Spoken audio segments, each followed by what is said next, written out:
Tama ba yon? Sasakay na lang siya sa aeroplano tapos dadalhin doon. May petition siya sa Supreme Court. Walang korte, may isang korte sa Pilipinas na verify muna yung warrant of arrest na yan. Hindi pwedeng may korte sa ibang bansa, huhulihin mo tapos isasakay mo na lang sa aeroplano. So, sa akin, I continue to pray tonight.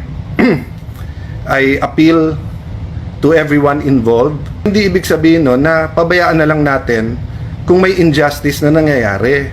I understand na happy kayo na may warrant of arrest. Happy din kayo na makakasuhan and the former president will now have to face that.